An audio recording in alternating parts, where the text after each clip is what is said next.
ની જે અમૃત ધારા 21મી।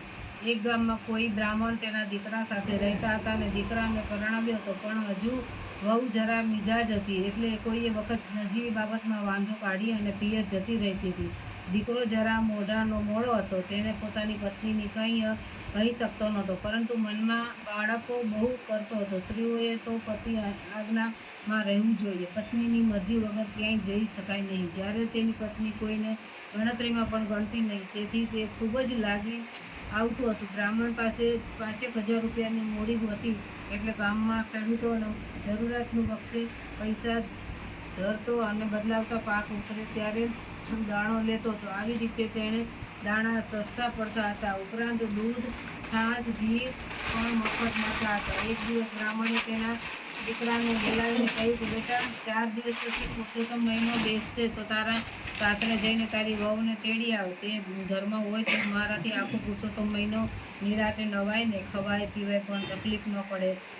આ સાંભળી દીકરો સાસરે જવા નીકળ્યો અને જ્યાં ગામની બહાર આવેલા તળાવની આગળ આવ્યો તો ત્યાં એક લીલાછમ પાકથી લચી રહેલા ખેતરમાં ગાયને ચરતી જોઈ અને તેને કંઈક યાદ આવ્યું કે આ ખેતર તેના ઓળખીતા ખેડૂતનું જ હતું। તેના પિતાએ એ ખેડૂતને 500 રૂપિયા ધીર્યા અને દીકરાએ વિચાર કર્યો કે ખેતરમાં પેઢી પડેલી ગાય રોજ આવી રીતે ખેતર ચરે છે તો ખેતરનો બધો પાક ખવાઈ જાય છે, પછી તે મારા પિતાને પૈસા ક્યાંથી પાછા આપી શકાય, તે માટે ગાયને મારી હાંકું છું અને કાઢું અને પછી સાસરીએ રસ્તો પકડું છું। એવામાં ખેતરનો માલિક ખેડૂતને આવીને પહોંચ્યો, એટલે બ્રાહ્મણના દીકરાએ તેના આગળ ચાડી ખાધી। આ ગાય બધું નુકસાન કરે છે, માટે તેને મારે હાંકી કાઢો। તમારે તૈયાર પાક વખતે પશુ પંખીઓનું ધ્યાન રાખવું જોઈએ, જો શાબાશ ન હોત તો વધુ પાક ચવાઈ જાત અને વટાઈ જાત।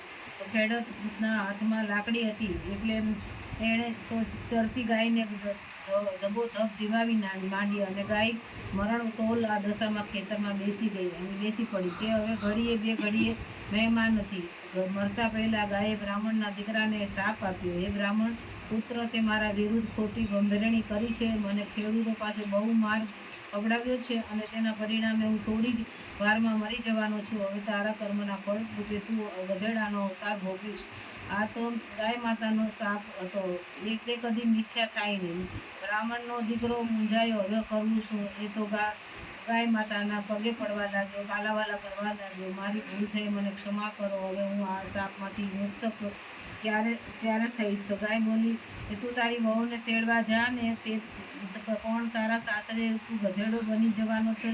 હવે તારી વહુ તને ગધેડો રૂપમાં અહીં આવીને પુરુષોત્તમ માસના પહેલા દિવસે માંડીને છેલ્લા દિવસ સુધી રોજ સવારના ગંગા નદીમાં સ્નાન કરાવે, પોતે સ્નાન કરે અને તેને ખવડાવે, પોતે એકટાણું કરે, તેના પૂર્ણના પ્રતાપે તું ગધેડામાંથી પાછો અસર સ્વરૂપમાં આવીશ।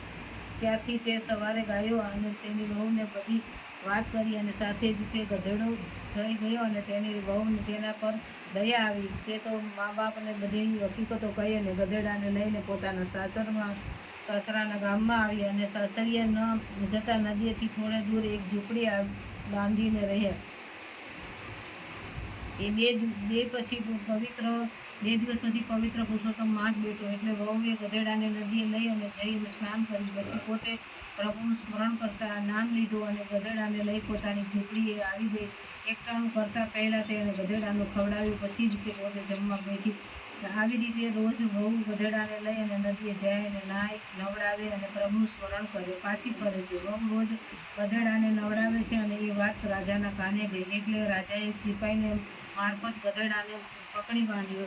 આટલું સુખ પણ ભગવાનને ન ગમ્યું। વહુ તો વલોપાત કરવા લાગી, તો રડતી રડતી રાજાના મહેલ ગઈ। રાજાએ ઝરૂખામાં ઊભા હતા અને બરાબર ગધેડો બાંધેલો હતો। વહુ ગધેડા પાસે ગઈ અને તેણે હાથ ફેરવતી રાજાને કહેવા લાગી, મહારાજ, મારો ગધેડો મને પાછો આપ। એણે નવડાવીને તેમણે ખવડાવી જમવાનું મારે નિયમ છે। રાજા કહ્યું, તું નદીએ ગધેડાને લઈ જઈ નવડાવે છે, તેથી નદીનું પાણી ખરાબ થઈ જાય છે।